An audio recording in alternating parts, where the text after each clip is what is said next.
Assalamualaikum warahmatullahi wabarakatuh. Bagaimana kabar kalian anak-anak? Oke, hari ini kita akan pembelajaran online ya.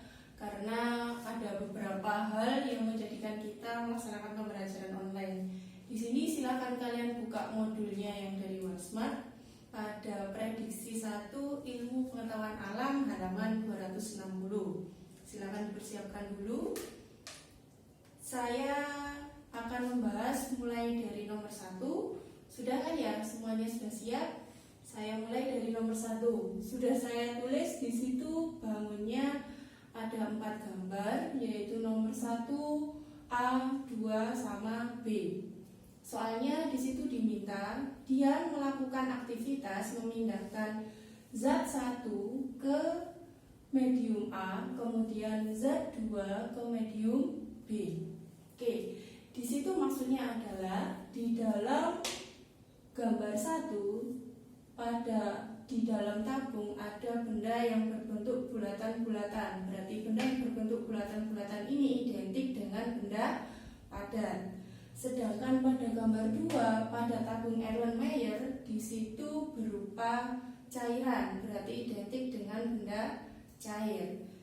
Dari kegiatan tersebut, di mana benda 1, benda padat dipindahkan ke tabung A dan benda 2, benda cair dipindahkan ke dalam gambar B, pernyataan yang benar sesuai kegiatan yang dilakukan Dian adalah kalau misalnya benda padat jelas bentuknya selalu tetap. Berarti bentuk tetap kalau ndak A ya B, berarti untuk C sama D jangan kita lihat sama sekali karena sudah salah pilihannya.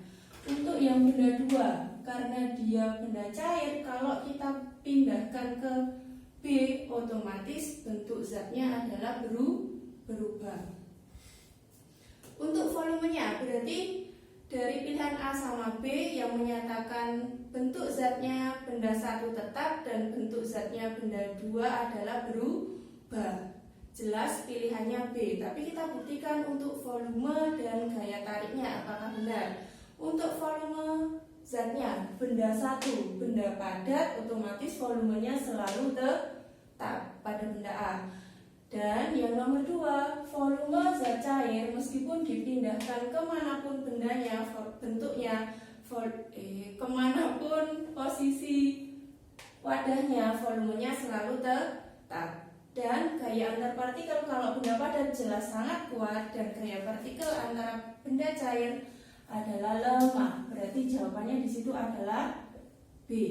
Gampang ya, nomor 1 ini harus benar kalau ada soal seperti nomor 1.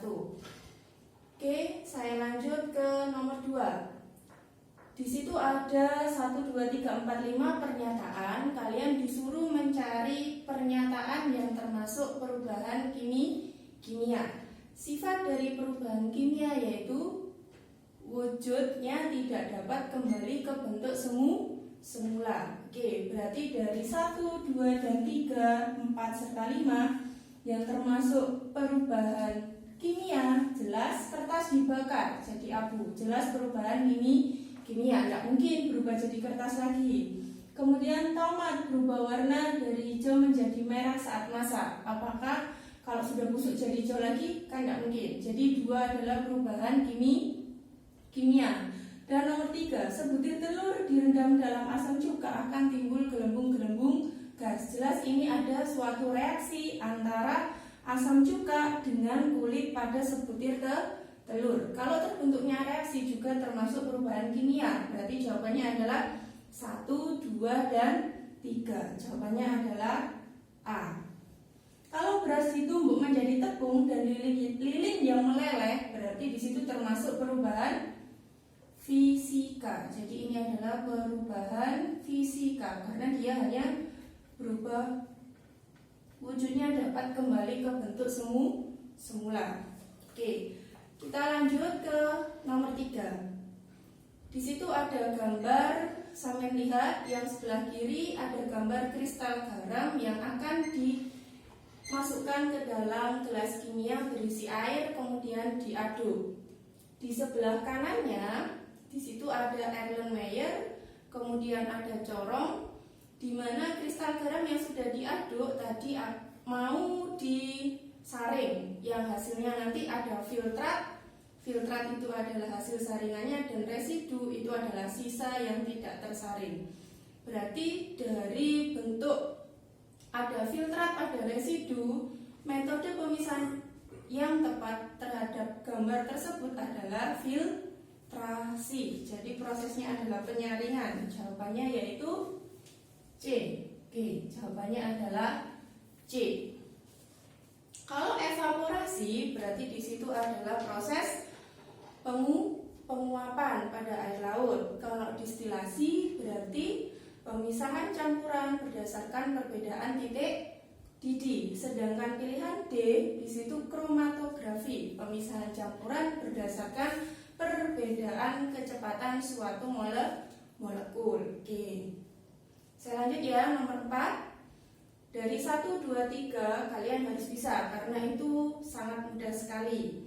Kita lanjut nomor 4. Nah, nomor 4 di sini ada kertas lakmus berupa tabel larutan, ada 1, 2, 3, 4 larutan, dan ada perubahan warna pada kertas lakmus. Kalau bentuk soal seperti ini sangat mudah sekali.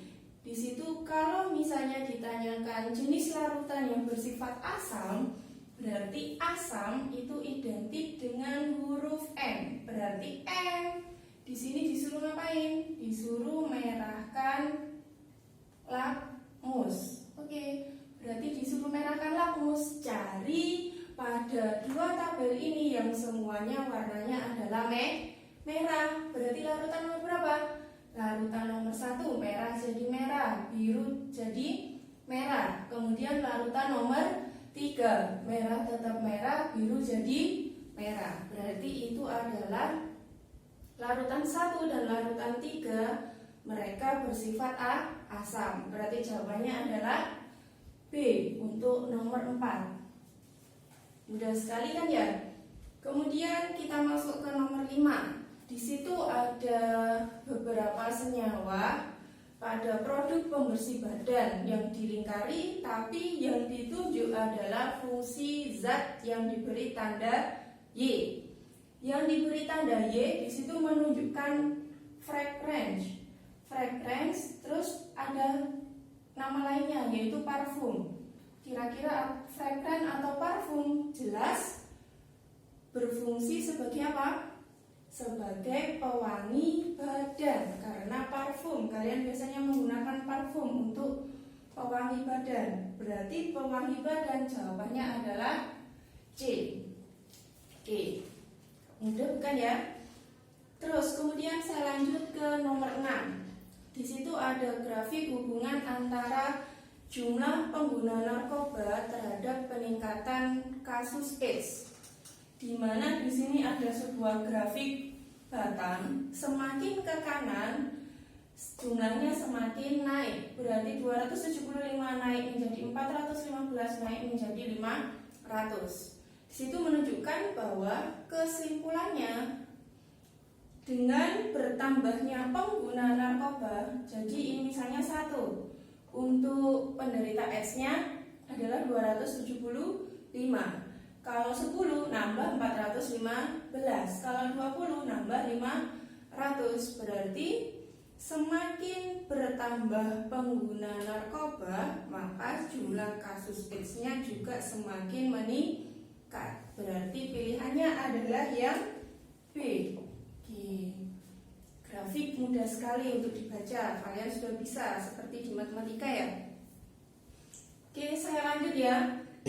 Untuk nomor 7, di situ ada salah satu zat yang kalian keluarkan melalui sistem ekskresi adalah urea bersama urin.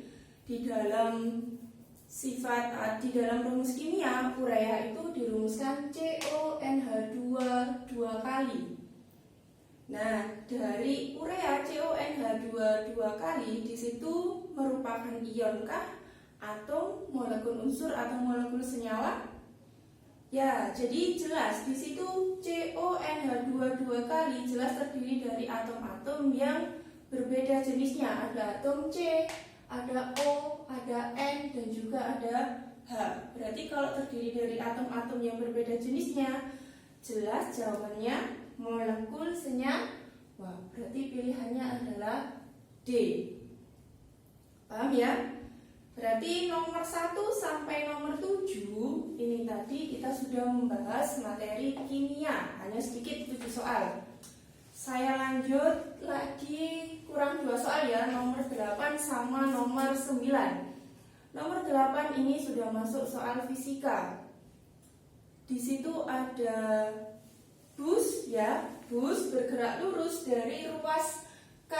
Oh iya, busnya belum digambar. Misalnya ini saya buat busnya seperti ini ya. Yes, dianggap bus lah. Nah, di sini ada sebuah bus yang bergerak dari K menuju N. Nah, di situ di tengah perjalanannya dari K sampai N, oli tangki busnya dia menetes sehingga membentuk pola tetesannya. Dari K ke N, semakin lama tetesannya semakin mendekat.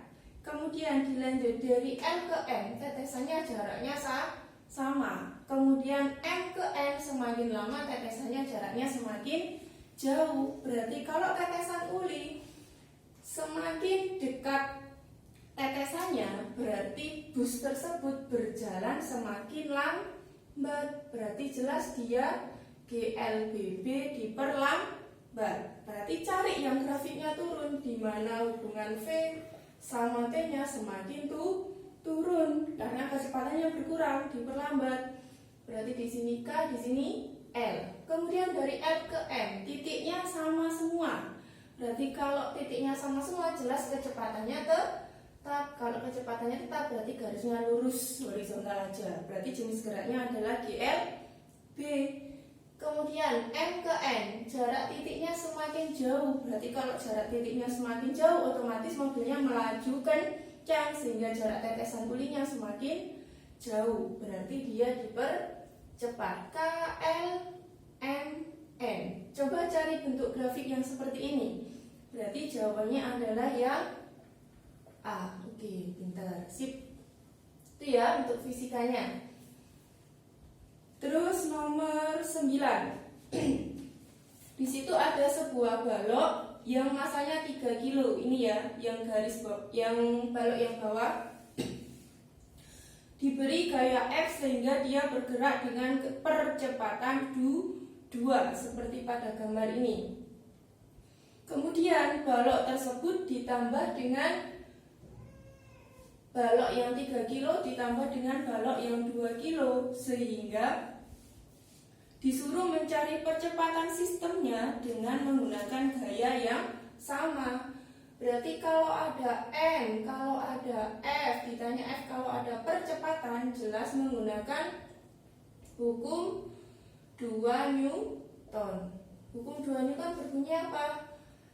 Alfamart ya, saya buat singkatan yaitu Alfamart urut. Jadi A sama dengan sigma F per M.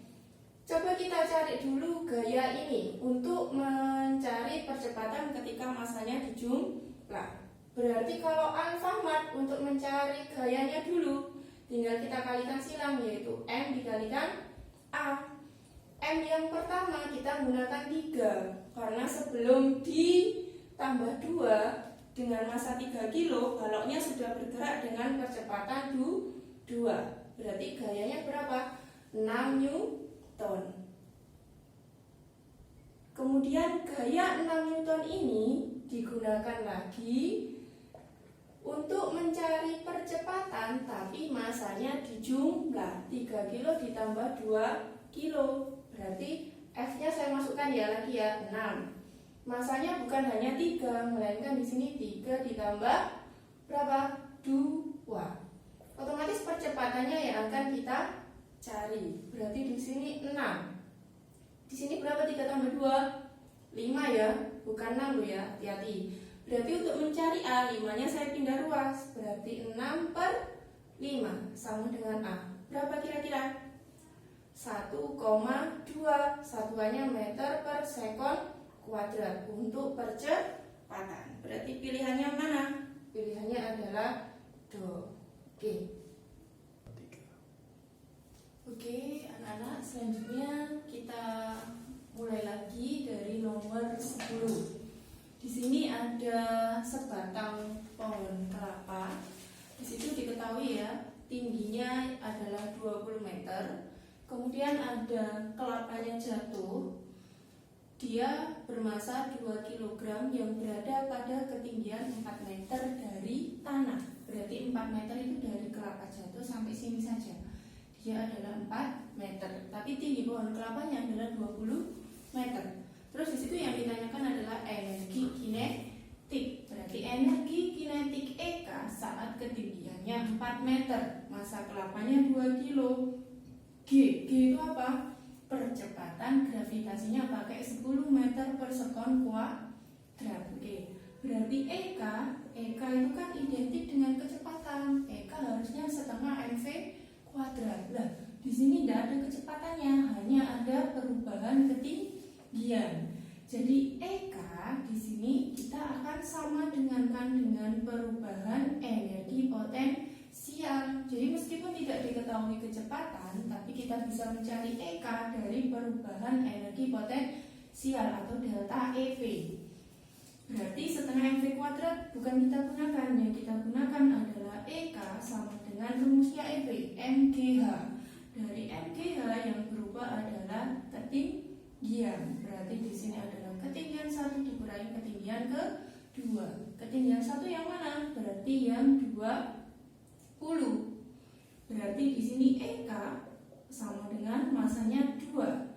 G-nya adalah 10, hanya adalah 20 dikurangi 4. Ya, berarti berapa? 20 dikali 16. 320 Joule. Dari pilihan jawabannya yang 320 berarti pilihan yang C. Loh Mbak, kenapa kok bisa disamakan antara EK sama dengan delta EV? Iya, karena di sini EK punya satuan Joule dan EV juga punya satuan Joule, sehingga boleh disamakan karena satuannya sama.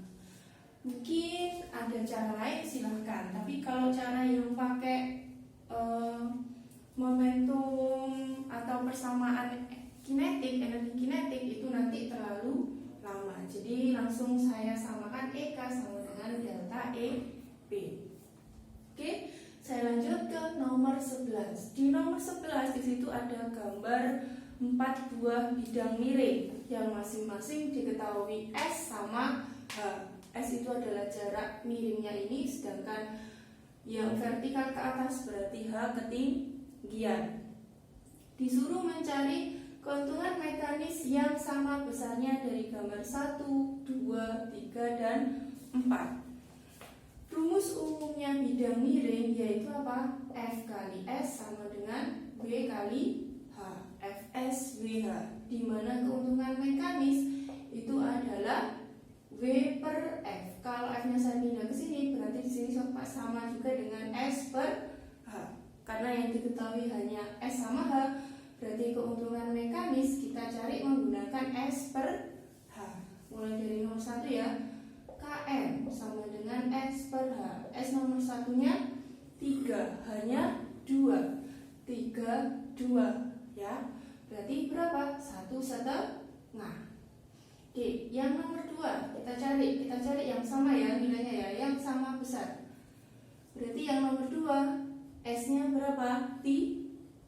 S per H. S-nya 3, hanya 1,2. Biar kita tidak bingung menghitung, mending kita kalikan 10 biar komanya hilang. Jadi 30 per 12. Nah, kalau sudah seperti ini kan enak sampean. Yuk kita curek-curek, dibagi berapa enaknya? Masing-masing kita bagi 3 ya. Berarti 30 bagi 3 10. 12 bagi 3 yaitu 4. Nah, kalau sudah 10 dibagi 4 yaitu 2,5. Oke. Terus nomor 3 kita cari lagi Km sama dengan S per H. S-nya nomor 3 berapa? Nah, ini udah 4, hanya 2. Berarti 4 bagi 2, 2. Belum ada yang sama?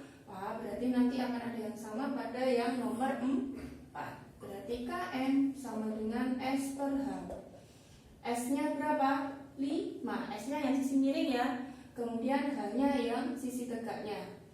Berarti 5 bagi 2, 2/4. Berarti yang sama yaitu nomor berapa? Nomor 2 dan nomor 4. Di pilihan jawaban 2 dan 4 itu adalah pilihan D. Oke? Ada yang ditanyakan? Bisa ya? Gampang kok ini ya.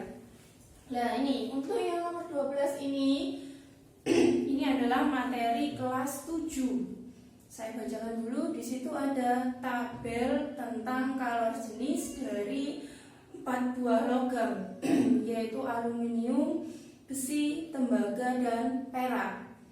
Soalnya, kemudian di situ ada logam Y masanya 4,2 kg, dipanaskan hingga suhu logamnya mencapai 140 derajat Celcius.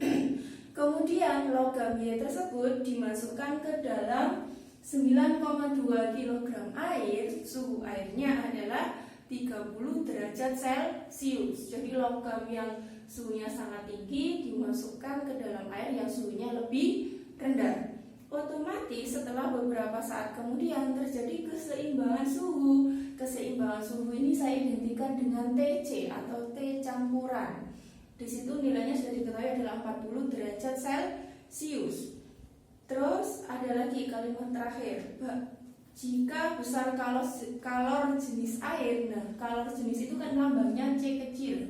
C kecil airnya adalah 4200 Joule per kilogram derajat Celcius. Yang ditanyakan adalah massa jenis bahan logam Y. Berarti yang ditanyakan jelas kalor jenis dari logam Y. Kalau ada soal seperti ini besok di UMBK, kalian tentukan kata kuncinya. Jadi di situ ada kata kuncinya yaitu pada kalimat keseimbangan suhu akhir campuran. Berarti ada T campuran, ada T ini, T campuran. Berarti jelas kita akan menggunakan konsep dari asas Black. Nah, asas Black. Asas Black berbunyi tentang Q serap sama dengan Q lepas. Tapi kita harus bisa menentukan mana yang menyerap, mana yang melepas. Kalau yang menyerap berarti identik dengan benda yang suhunya lebih rendah, sedangkan yang melepas identik dengan benda yang suhunya lebih tinggi. Oke, yang suhu lebih tinggi jelas logam Y, suhu lebih rendah jelas air. Biar kita tidak bingung, saya buatkan suatu skala suhu. Berarti paling tinggi ini saya jadikan 140 derajat Celcius. Ya, tadi suhu paling tinggi kita gunakan sebagai Q yang melepas karena suhunya tinggi, dan suhu rendah adalah yang menyerap. Dari suhu tinggi tadi 140 dan suhu rendahnya 30. T campuran kita masukkan 40 derajat Celcius. Suhu tingginya jelas logam Y, suhu rendahnya jelas air. Nah, kemudian kita masukkan ke rumus asas Black yang berbunyi tadi Q serap sama dengan Q lepas. Kita pakai mencetak karena dua benda itu mengalami perubahan suhu, di mana serap itu miliknya air karena suhu air lebih rendah daripada suhu logam. Berarti M air C air kali delta T. Sedangkan yang melepas berarti punyanya logam Y karena dia suhunya lebih tinggi. Masukkan massa logam Y kali kalor jenis logam Y dan kali delta T. Nilai massanya air 9,2, kalor jenis airnya 4.200. 4.200 dikali dengan delta T-nya yaitu 40 dikurangi 30 sama dengan massa logam Y-nya masukkan 4,2, kalor jenis Y-nya yang kita cari, kemudian delta T-nya Y 140 dikurangi 40. Oke, kita masukkan dulu, kita pisahkan dulu yang di dalam kurung. Berarti 9,2 dikali 4.200, 40 dikurangi 30 yaitu 10. 4,2 di sini CY dikali CY, ini hasil pengurangannya adalah 100. Biar kita tidak terlalu banyak menghitung, yang bisa kita curek, yaitu 0 di sini ada 2, di sini ada 2, kita curek hilang. Tinggal 9,2 kali 10, komanya hilang, tinggal 92 dikali 42. Di sini tinggal 1 dikali 4,2 dikali CY. Ini ya hasilnya ruas kanan. Kemudian mencari CY berarti 4,2 saya pindah ke bawah sebagai pembagi. 92 kali 42 dibagi 4,2. Ini bisa kita coret. 42 dibagi 4,2 jelas nilainya adalah 10. Jadi tinggal bawahnya 1, berarti tinggal 92 dikali 10 yaitu 920 satuannya sama dengan C air yaitu Joule per kilogram derajat Celcius sama dengan CY.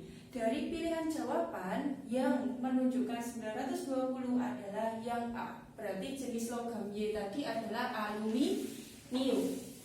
Oke, A ya, aluminium. Ada yang ditanyakan? Semoga kalian semua memahami penjelasan dari saya. Saya akhiri dulu, semangat belajarnya. Wassalamualaikum warahmatullahi wabarakatuh.